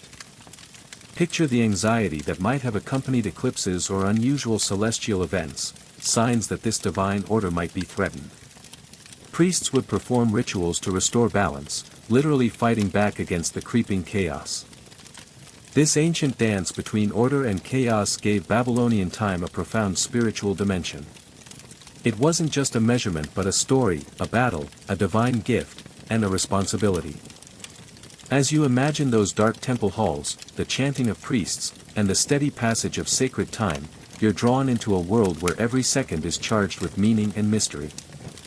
And you feel the calm certainty of cycles turning, endlessly reassuring in their predictability, even as they whisper of chaos lurking just beyond. You find yourself drifting into the quieter, more practical side of Babylonian timekeeping, the scribes and their meticulous records. Imagine dusty libraries where clay tablets stack like sleepy towers, each one a small universe of numbers, dates, and careful observations. The scribes were the keepers of time's secrets, translating the celestial dance into ink and clay. Here's your mainstream fact. Babylonian scribes used cuneiform writing to record astronomical data, legal transactions, and daily events, often noting exact times using their sexagesimal, base 60, number system, which influenced how we still measure hours and minutes today. A quirky detail. Their numeric system was so intertwined with time that they divided an hour into 60 minutes and a minute into 60 seconds, a legacy that outlived empires and still confuses students today. So, the next time your clock ticks off seconds, thank Babylon's obsession with 60. Historians still argue whether this base 60 system was invented primarily for astronomical calculations or practical timekeeping. Some suggest it came from ancient counting methods using finger joints, while others see it as a purely mathematical innovation. Scribes' work wasn't just dry bookkeeping, it was vital for maintaining order in the city-state. They recorded the timing of festivals, court rulings, and even eclipses, which could portend political upheaval. Time was power, and knowing it precisely was a key to authority. Imagine the scribe carefully dipping a stylus into soft clay, pressing wedges that denote not just words but moments in time. Each tablet was a snapshot, a frozen second in Babylon's eternal rhythm. Some tablets reveal surprisingly precise observations, like eclipse predictions accurate to the day. It's a reminder that Babylonian timekeeping wasn't just superstition, it was proto-science, mixing rigorous data with religious context. And here's a fun visual, some tablets are scratched with doodles or marginal notes, showing that even ancient scribes got bored or distracted, maybe sketching a fish or a chariot instead of focusing on lunar phases. Their work, preserved in thousands of tablets, created a timeline that modern scholars piece together like an ancient puzzle, bridging millennia to connect us with Babylon's heartbeat. So, you feel the weight of those clay tablets in your hands, the slow pressing of wedge-shaped marks into soft earth, marking time not just for a day but for civilizations to come. And as you settle deeper into your bed, you carry the steady rhythm of those ancient scribes' hands, recording time's passage long before clocks and watches cluttered our wrists. Your thoughts settle now on the fascinating way Babylonians divided the day into smaller parts, a concept so familiar yet so foreign in its beginnings. Imagine standing in a dusty square, watching shadows lengthen and shrink, as people moved through their routines guided by unseen forces, measured by moments that were both practical and symbolic. The mainstream fact: Babylonians divided daylight into 12 equal parts, called hours, a system inherited from the ancient Egyptians but adapted through their sexagesimal counting. Nighttime was similarly divided, though hours could vary in length with the seasons, since daylight hours expanded in summer and shrank in winter. Here's the quirky tidbit: these hours were not fixed lengths as we know them today, they were seasonal hours, meaning an hour in summer was longer than an hour in winter. This is a bit like having a flexible schedule where your meetings stretch or shrink depending on the month. It might sound confusing, but for Babylonians, it fit the natural rhythm of the day perfectly. Historians still debate how widespread the concept of equal 60-minute hours was in Babylon itself, versus later Greek and Roman standardization. Did the Babylonians imagine time as a fixed unit, or was it always fluid, tied to the sun's behavior?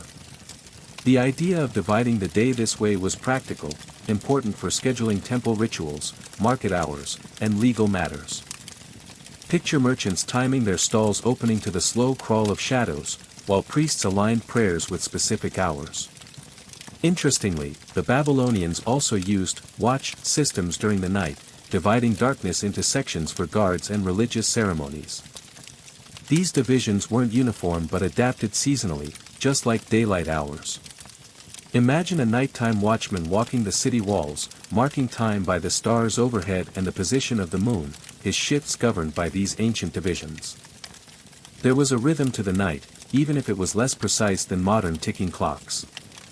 This flexible approach to time speaks volumes about how Babylonians experienced their world, not as a rigid clockwork machine, but as a flowing, living process, bending with nature's cycles.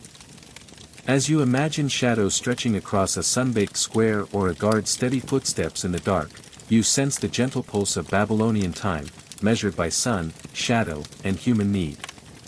Your eyelids grow heavier, swaying with the ancient rhythms, the fluid hours folding softly around you. You begin to feel the slow pulse of Babylonian astronomy merging with their timekeeping, because, after all, the sky was the grandest clock of all. Picture the vast, open skies above the Euphrates, stars twinkling faintly in the desert air, each constellation telling stories and marking moments.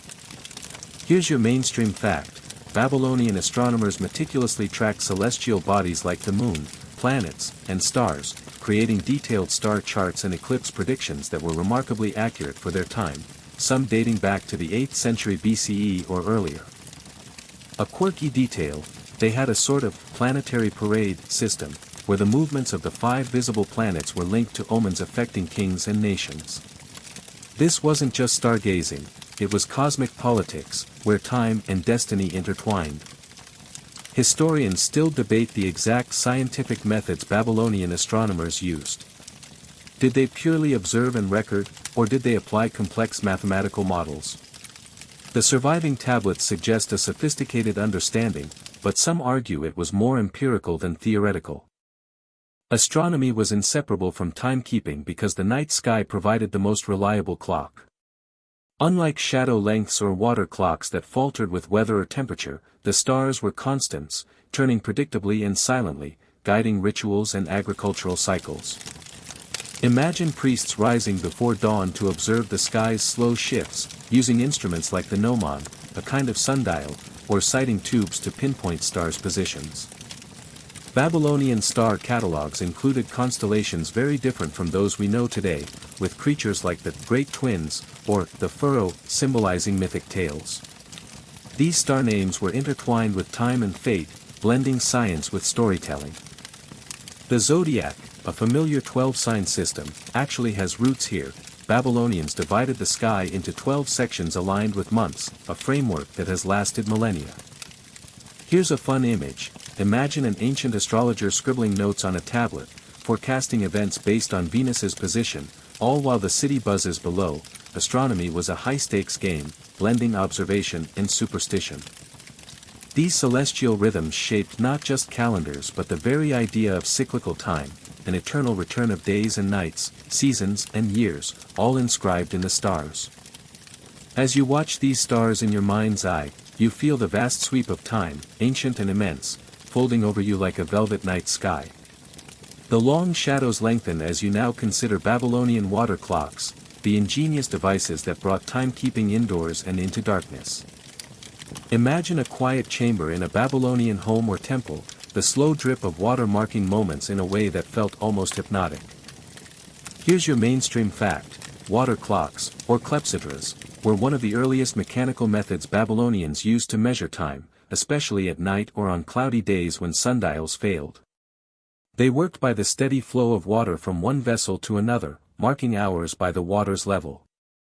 A quirky tidbit: some water clocks had elaborate markings and even bells that sounded when certain time intervals passed, an ancient version of your annoying kitchen timer. You might imagine a priest or official nodding off, only to be jolted awake by a bell ringing from the water clock's inner workings.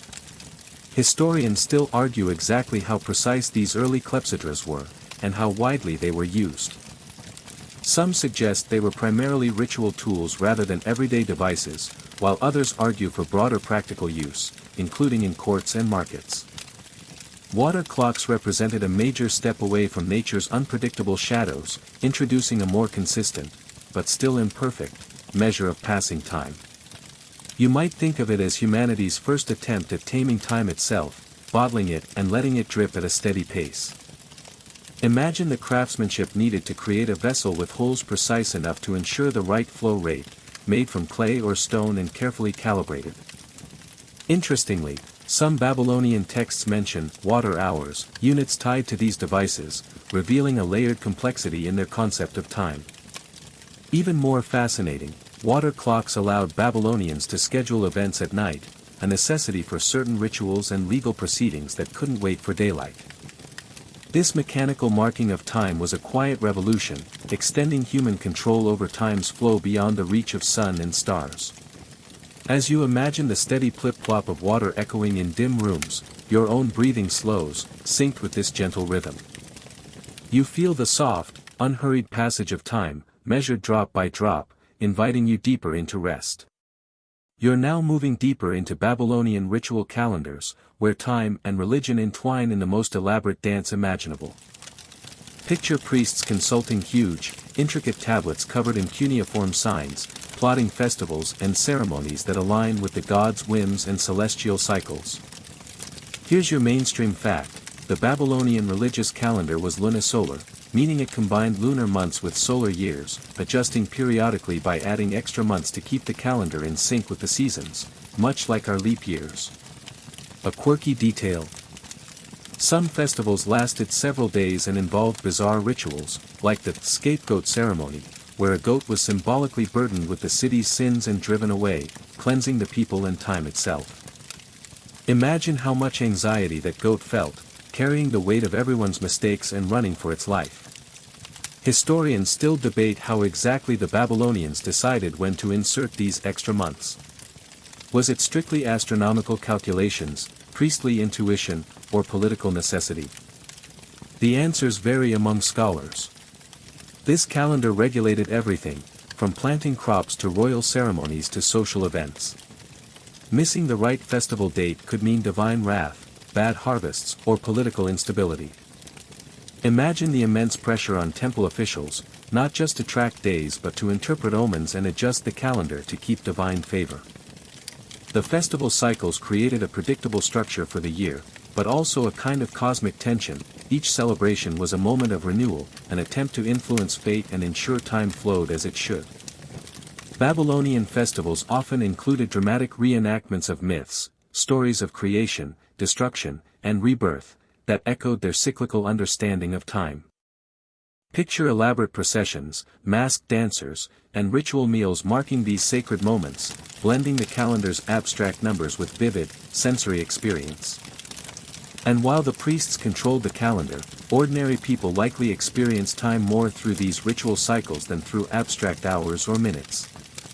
So as you imagine the rhythmic beating of drums, the scent of incense, and the rise and fall of chants in vast temple courtyards, you feel how time itself was sacred, alive, and deeply human. You sink deeper into this ancient rhythm, carried by the pulse of celebration and renewal. Now, as your thoughts meander through Babylonian daily life, you start to sense how timekeeping influenced everything from work to leisure in the bustling city. Picture the crowded streets filled with merchants, craftsmen, farmers, and officials, all moving in their own rhythms yet somehow coordinated by invisible, ancient clocks. The mainstream fact: Babylonians scheduled their workdays around the sun and temple rituals, often breaking the day into parts marked by mealtimes, market openings, and religious observances. Their concept of office hours might seem loose to us but was structured enough to keep the city running smoothly. A quirky detail: some workers used personal sundials or small water clocks to time their breaks or shifts, early versions of clocking in, but with a clay tablet or a dripping vessel instead of a punch card. You might imagine a craftsperson grumbling about their clock running slow or fast, just like you on a Monday morning. Historians still argue how rigid or flexible Babylonian daily schedules really were. Did most people strictly follow these time divisions, or was timekeeping more a tool for elites and priests? Time also governed leisure. Festivals, games, storytelling sessions all happened at specific times, giving structure to fun and community life. Imagine a family gathered around in the evening, telling stories passed down through generations, their own way of marking time's passage with memory and laughter. Babylonian markets likely followed rhythms set by daylight and religious calendars, with traders arriving early and leaving before dusk, their lives bound by the sun and sacred observances. Interestingly, some tablets suggest workers sometimes bribed timekeepers to fudge their hours, a reminder that even 3,000 years ago, time management wasn't perfect. Time was woven through daily life like a thread in fabric, sometimes visible, sometimes subtle, but always there. And as you imagine the murmur of crowds, the clatter of tools, and the soft cadence of voices, you feel the pulse of an ancient city synchronized by the steady beat of time. You drift along with it, carried gently by the hum of Babylonian days and nights. Your mind drifts now toward the Babylonian innovations in timekeeping instruments, where necessity sparked invention in unexpected ways. Imagine craftsmen experimenting with sundials, water clocks, and early mechanical devices, pushing the boundaries of how time could be captured and understood. The mainstream fact: Babylonians are credited with some of the earliest uses of sundials, simple yet effective devices casting shadows to indicate the hour of the day, helping people organize their activities according to the sun's position. A quirky tidbit: some sundials weren't just practical, they were also decorative, shaped like animals or gods, turning timekeeping into art. Imagine checking the hour by looking at the shadow cast by a tiny sculpted lion or dragon on a temple wall. Historians still debate how widespread sundials were in everyday Babylonian life versus their use mainly in temples and palaces. Were these devices common tools or symbols of elite knowledge? Beyond sundials, Babylonian engineers also experimented with early water clocks, as you remember from the steady drip of water marking time indoors. These innovations weren't just practical, they had religious and symbolic significance, aligning timekeeping with the divine order. Picture a craftsman carefully carving a sundial, aligning it perfectly to catch the sun's light at the right angle, a blend of science, art, and devotion. Interestingly, some tablets describe repairs and calibrations of these devices, suggesting they were valuable and required upkeep. These tools helped make abstract time tangible, visible, and measurable, a huge leap from relying solely on natural cycles. As you imagine shadows slowly sliding across sundial faces or the gentle drip of water inside a temple room, you feel the tactile presence of time, both fleeting and fixed. This delicate balance between nature and human invention shaped the Babylonian relationship with time, crafting rhythms that echoed through history. And as your thoughts slow with these images, you sink deeper into a calm rhythm, gently rocked by the ancient pulse of sundials and water clocks.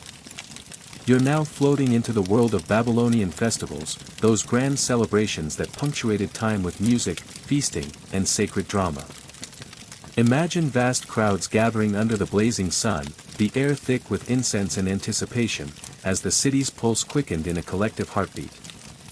The mainstream fact, the Akita festival, celebrated around the spring equinox, was the most important Babylonian festival, marking the new year and the recreation of the cosmos through ritual and prayer. A quirky tidbit. During Akitu, the statue of the god Marduk was carried through the streets in a grand procession, but the god's absence from the temple during this time was taken so seriously that priests held secret ceremonies to ensure his safe return. Imagine the anxiety of a god lost in the crowd, like losing your phone but on a cosmic scale. Historians still argue about the exact rituals and their symbolic meanings. Was Akitu primarily a political event reinforcing the king's divine right, or a deeply religious renewal ceremony? Probably both. The festival included days of ritual humiliation for the king, symbolically tearing down his power to renew it stronger, a paradoxical act blending humility with authority. Imagine the king's nerves as he endured symbolic punishment, knowing it was a step toward reaffirming his rule, a strange form of royal self-care. Akitu's timing was critical.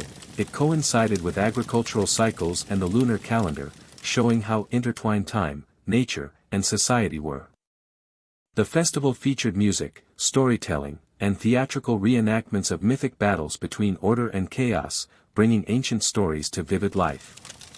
As you envision the vibrant scenes, you feel the communal energy binding the city, uniting citizens in shared time and purpose.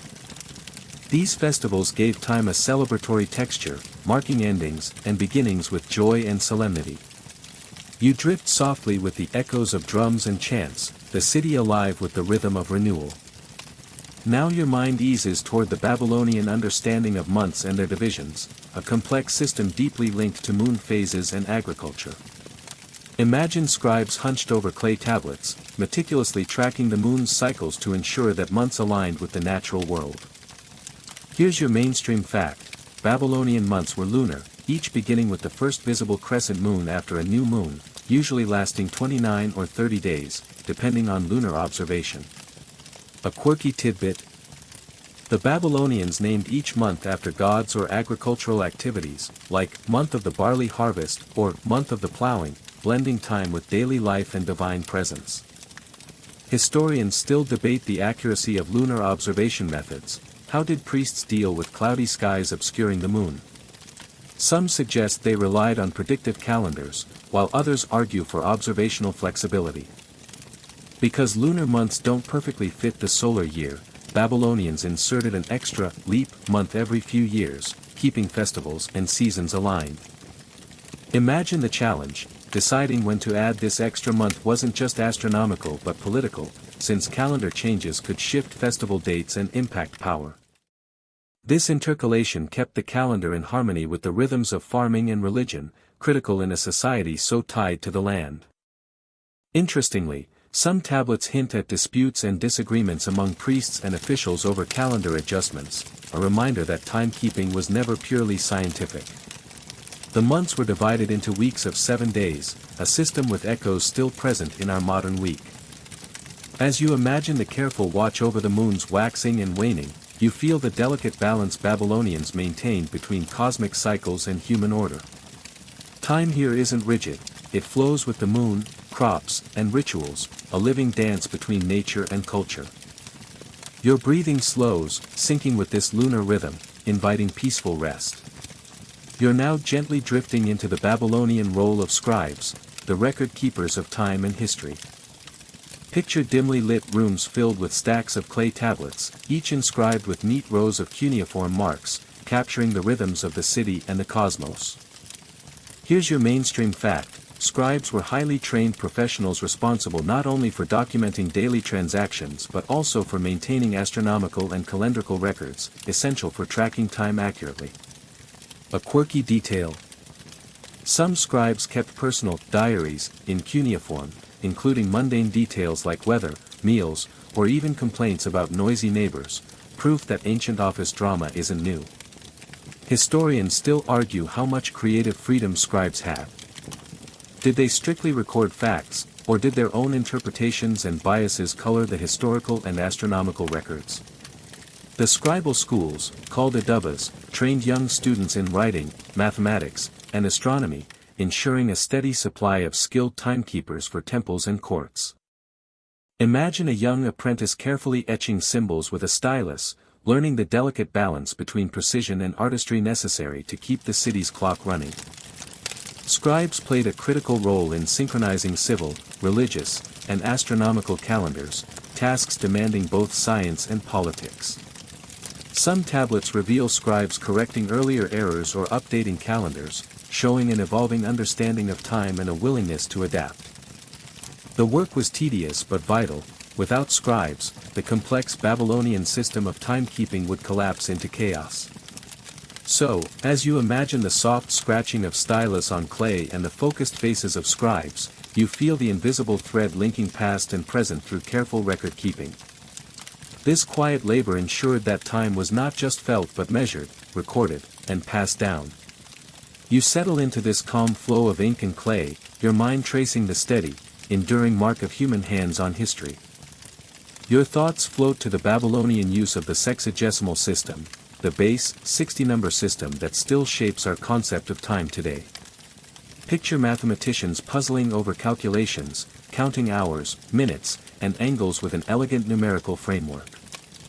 Here's your mainstream fact: the Babylonians divided the hour into 60 minutes and the circle into 360 degrees, a system inherited from Sumerian predecessors but refined by Babylonian scholars. A quirky tidbit: the choice of 60 might have come from its many divisors, 2, 3, 4, 5, 6, and more, making calculations easier and more flexible than our base 10 system. Imagine ancient accountants grinning at their clever math hack. Historians still debate why base 60 was favored. Some suggest astronomical observations influenced it, others point to trade and measurement convenience. This sexagesimal system profoundly influenced how Babylonians measured time intervals, angles for astronomy, and even land surveying. Imagine mapping the night sky with 360-degree circles, dividing days into hours, minutes, and seconds, all thanks to this ancient numbering trick. Our modern clocks, minutes, and seconds owe their shape and structure to Babylonian arithmetic, a legacy stretching across millennia. Oddly enough, we still use their time division even though our counting system is decimal, an ancient oddity that persists in daily life. Imagine how ancient scholars calculated eclipse timings using this system, blending math and astronomy with surprising precision. This numerical foundation allowed Babylonians to coordinate celestial events with earthly time, a cosmic synchronization. As you ponder the rhythms encoded in numbers, you feel the timeless human urge to measure, organize, and understand the flow of moments. You settle deeper into this numerical pulse, calm and precise, as the ancient counting system hums softly beneath the passing hours. Your mind drifts now to the Babylonian observations of eclipses, moments when the sky darkened and the natural order seemed to tremble. Imagine priests watching anxiously, noting patterns, and predicting these dramatic celestial events with tools and calculations that astonish even today. Here's your mainstream fact: Babylonians were among the first to recognize the regularity of lunar and solar eclipses, using detailed records to predict when they might occur, a breakthrough in early astronomy. A quirky tidbit: they sometimes interpreted eclipses as ominous signs, messages from the gods about the king's fate. To protect the ruler, they employed substitute kings, who temporarily bore the brunt of any celestial wrath during eclipse periods.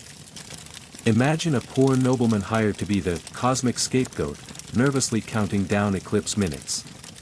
Historians still argue over how accurate Babylonian eclipse predictions really were. Were they lucky pattern matchers or proto-scientific geniuses? Evidence suggests a mix of both. Babylonian astronomers tracked eclipses using the Saros cycle, a period of approximately 18 years after which eclipses repeat with similar geometry. Imagine scribes hunched over clay tablets, charting decades of eclipse observations, crafting tables that predicted these dark moments with remarkable precision. Eclipse records were crucial not only for astrology and religion but also for refining calendars and timekeeping. You might think of the tension in those moments, the sky's sudden dimming, the hush of crowds, and the priest's anxious calculations. These celestial shadows reinforced the connection between time, fate, and divine power in Babylonian culture. As you imagine the sky darkening and light returning, you feel time's mysterious ebb and flow, both predictable and awe-inspiring. Your breath slows, matching the rhythm of these ancient cosmic cycles, inviting you deeper into restful quiet. Your thoughts settle on Babylonian astrology, where time and fate intertwined in an elaborate cosmic script. Imagine priests reading the heavens, charting stars, planets, and moons to divine future events and influence earthly decisions. Here's your mainstream fact: Babylonian astrology laid the groundwork for later astrological traditions, connecting planetary movements with human affairs and political events. A quirky tidbit: they believed the god Ea controlled the fate of the king through the stars, and some kings reportedly consulted astrologers before even leaving their palaces. Picture a royal court where astrologers had more power than generals, a bit like a cosmic Yelp review shaping policy. Historians still debate how much astrology influenced actual decisions versus serving as a tool for political propaganda or priestly power. Astrological charts were often inscribed on clay tablets with precise astronomical data, blending science and divination. Imagine the intricate diagrams showing planetary paths, eclipses, and star positions, used to forecast harvests, wars, or royal fortunes. This blending of observation and interpretation created a complex system where time wasn't just measured but imbued with meaning and prediction. Some texts describe rituals performed to ward off bad omens, showing how astrology was tied to both fate and active intervention. The Babylonians believed that by understanding cosmic cycles, they could negotiate with the gods and alter destiny. As you imagine stargazers tracking the night sky with intense focus, you feel the deep human desire to find order in chaos and meaning in passing time. You exhale slowly, wrapped in the quiet mystery of ancient skies, drifting gently toward calm. You're now sinking into the quieter side of Babylonian timekeeping, the role of personal time awareness. Picture everyday citizens moving through their days, their sense of time shaped less by clocks and more by routines, environment, and social rhythms. Here's your mainstream fact: most Babylonians likely experience time through natural markers, sunrise, sunset, mealtimes, and temple bells, rather than precise measurements, especially outside elite or priestly circles. A quirky detail: some workers reportedly use shadow sticks or marked walls to roughly track work shifts or breaks. Early, DIY time management, probably accompanied by casual grumbles about overtime. Historians still debate how accurate or consistent commoners' timekeeping was. Did they rely mostly on natural cues, or did local community practices create informal time standards? Babylonian time perception was tied to natural cycles and social needs, harvest seasons, market days, religious observances, more cyclical than linear. Imagine a farmer gauging the day by the sun's height, feeling the time pass through changing light and temperature, not through numbers. This grounded, sensory experience of time contrasts sharply with the abstract, numeric system scribes and priests developed. Interestingly, some texts hint at informal, social clocks, where people judged timing by communal activities like meal preparations or temple gatherings. This blend of natural and social timekeeping shaped how people felt their lives unfolding, rooted in environment and culture. As you picture these everyday rhythms, the scent of fresh bread, the chatter of markets, you sense time as a living, breathing flow. You relax deeper, carried on the gentle waves of ancient, human time. Your mind now drifts toward Babylonian timekeeping's influence beyond Mesopotamia, stretching across cultures and centuries. Imagine traders, scholars, and conquerors carrying Babylonian ideas far beyond the Tigris and Euphrates, seeding the world's understanding of time. The mainstream fact: Babylonian base 60 mathematics and lunar calendars deeply influenced Greek astronomy and timekeeping, ultimately shaping Western concepts of hours, minutes, and degrees. A quirky detail: Alexander the Great's campaign spread Babylonian astronomy and calendrical knowledge all the way to India and Egypt, creating a fascinating cultural fusion, sort of like an ancient open-source software update. Historians still argue exactly how these ideas traveled and evolved. Were they embraced wholesale, adapted locally, or contested fiercely? The evidence points to a complex, multidirectional flow of knowledge. Babylonian astronomy inspired the famous Greek astronomer Hipparchus and later Ptolemy, who integrated Babylonian observations into their own groundbreaking models. Imagine scholars poring over clay tablets alongside scrolls, blending numerical precision with philosophical inquiry. This transmission transformed timekeeping from a local necessity into a universal science, with echoes reaching modern clocks and calendars. Interestingly, some Babylonian timekeeping concepts persisted even through medieval Islamic and European astronomy, highlighting a continuous thread of ancient knowledge. You feel the deep legacy of these ancient measures, as if time itself carries the echoes of Babylonian scribes and astronomers. Your breath steadies, syncing with a history that stretches across lands and ages, uniting distant minds through shared time. You're now arriving at the final stretch of this long, slow journey through Babylonian time, feeling the gentle fade of history's shadows as day turns quietly into night. Imagine the lingering echoes of the ancient city, the hum of temple bells, the soft rustling of papyrus scrolls, and the faint trace of chalked sundials under the fading sun. The mainstream fact, Babylonian timekeeping, with all its intricacies and innovations, laid foundational stones for how humanity measures and understands time today. A quirky detail. Some Babylonian timekeeping devices, like their water clocks, eventually inspired medieval and Renaissance inventors, creating a lineage of invention that still pulses beneath modern watches and phones.